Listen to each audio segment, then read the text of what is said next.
In my work, I often spend a lot of time in our social media workshops discussing the appropriate tone of voice on a social network like Twitter for a brand. And what we often talk about is, that the tone of voice needs to be consistent and it ideally should be human. You should speak like a human being would speak rather than the way a corporation would speak. And there's some great examples of organizations that get that correct and do that very well. And of course, there's a lot of goodwill that comes their way. The problem when organisations speak like humans and have that very down-to-earth and engaging and sometimes, quite an interesting and provocative tone of voice, the problem with that, of course, is that human beings make mistakes. Human beings get it wrong.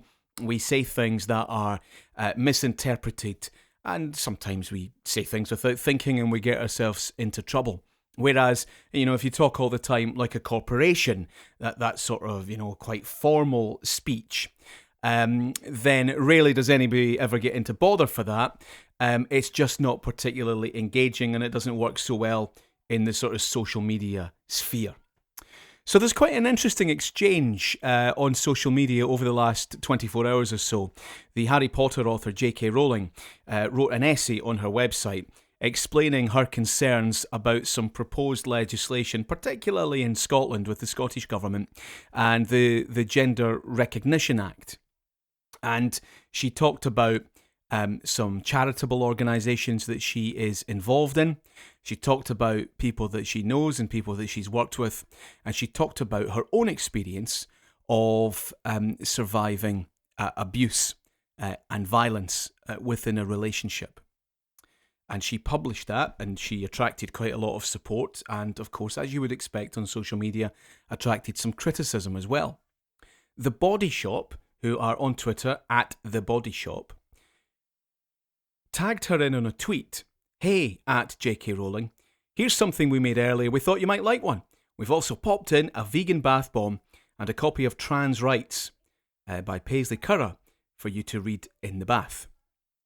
And this is part of an ongoing campaign, or the material that they shared. And there's a picture of a bag with hashtag drop the P word on it, and it's bloody natural. This is part of an ongoing campaign that the Body Shop are part of. Now, I would absolutely expect the Body Shop to stand with anybody who feels that their rights have been marginalised.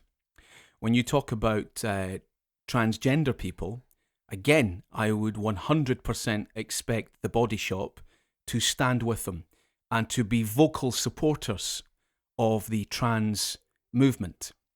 The Body Shop has always done that. And when I interviewed Anita Roddick in 2003, what she said was that, they did that and they founded the company because it was the right thing to do. And she believed it could be good business as well.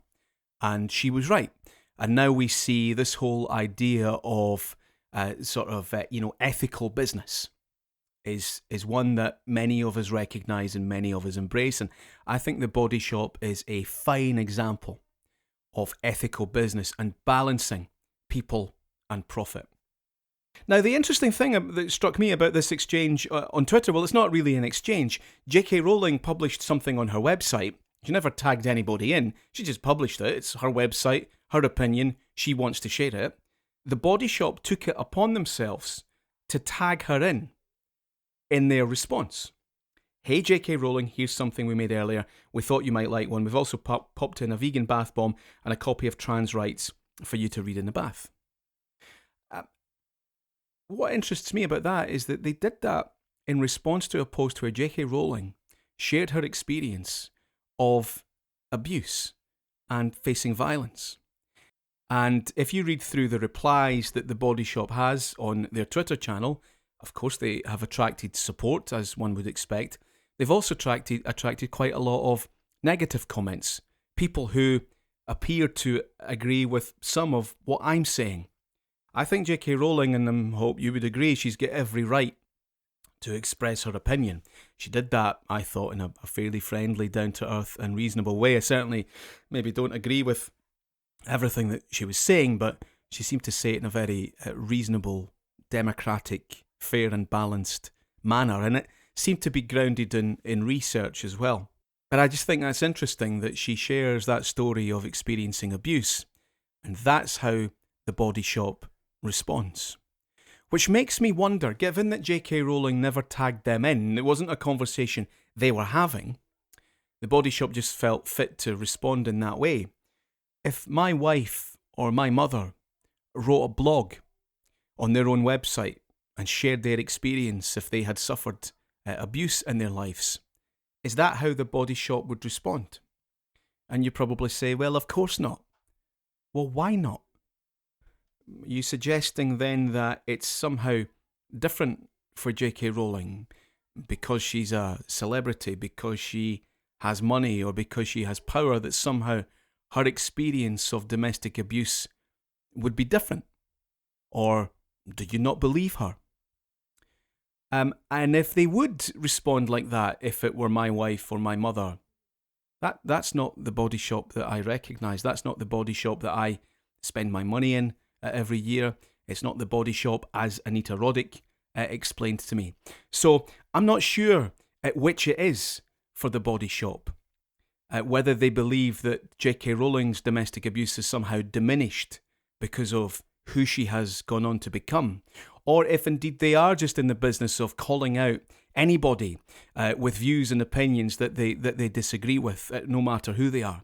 There is, of course, a third explanation, and that might be that the Body Shop, or whoever shared that tweet last night, got the tone wrong.